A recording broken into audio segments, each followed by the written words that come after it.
చాలా కాలం నుంచి వెయిట్ చేస్తున్న ఈ ఏదైతే నాన్ లేఅవుట్లో ఓపెన్ ప్లాట్లు ఎవరైతే తీసుకున్నారో, ఏదైతే మనకి నాన్ లేఅవుట్లో ఓపెన్ ప్లాట్లు తీసుకుని ఎల్ఆర్ఎస్కి ఆల్రెడీ చాలామంది అప్లై చేస్తున్నారు అనమాట. ఎల్ఆర్ఎస్ టోకెన్ అమౌంట్ పే చేస్తున్నారు. వాళ్ళకి ఏంటంటే ఒక కొత్త సాఫ్ట్వేర్ అయితే రావడం జరిగింది గవర్నమెంట్ నుంచి. ఆ సాఫ్ట్వేర్ ద్వారా ఆటోమేటిక్గా మీకు ఏంటంటే ఎంత అమౌంట్ అనేది కూడా ఆటోమేటిక్గా చూపించడం జరుగుతుంది.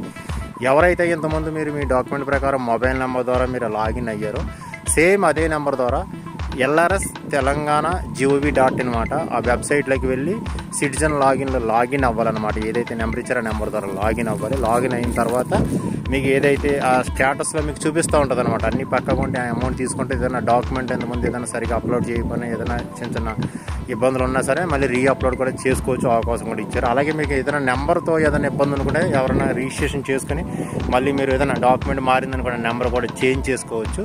దానివల్ల మీకు ఎటువంటి ఇబ్బంది ఉండదు. అలాగే మీకు ఏంటంటే ఈ ఏదైతే నాన్ లేఅవుట్లో అమౌంట్ మీరు ఏంటంటే ఆటోమేటిక్గా సాఫ్ట్వేర్ ద్వారా మీరు ఆటోమేటిక్గా పే చేయవలసి ఉంటుంది.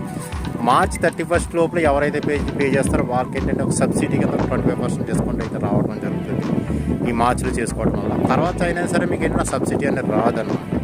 ఫస్ట్ ఆఫ్ ఆల్ ఏంటంటే ఎవరైతే ఇంతమంది ఎల్ఆర్ఎస్కి మీరు అప్లై చేస్తున్నారో వాళ్ళకి మాత్రమే వర్తిస్తుందండి, మిగతా వరకు అయితే వర్తించదు అనమాట. ఇది నెక్స్ట్ ఏంటంటే మీరు అమౌంట్ పే చేసిన తర్వాత మీకు ఎవరైతే అథారిటీ ఉన్నారో అథారిటీ అంతా కూడా వచ్చి వెరిఫై చేస్తారనమాట. టైం అన్నీ కూడా ఒక డేట్ అని చెప్తారు, వాళ్ళు వచ్చి మీకు వెరిఫై చేస్తారనమాట.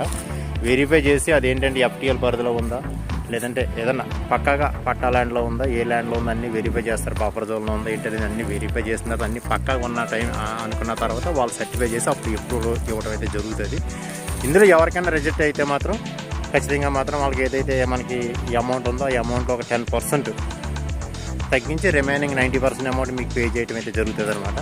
ఈ అందరూ కూడా అప్డేట్ అది గమనించండి. ఎవరికైనా ఇందులో ఎవరైనా డౌట్ అయితే నేను డైరెక్ట్గా నా ఆఫీస్లో నన్ను అప్రోచ్ అవ్వచ్చు అనమాట. లొకేషన్ బాగుంది కదా, అప్డేట్ ఇద్దామని చెప్పడం అయితే జరిగింది. అలాగే నా యూట్యూబ్ ఛానల్ సబ్స్క్రైబ్ చేయండి, లైక్ చేయండి, షేర్ చేయండి.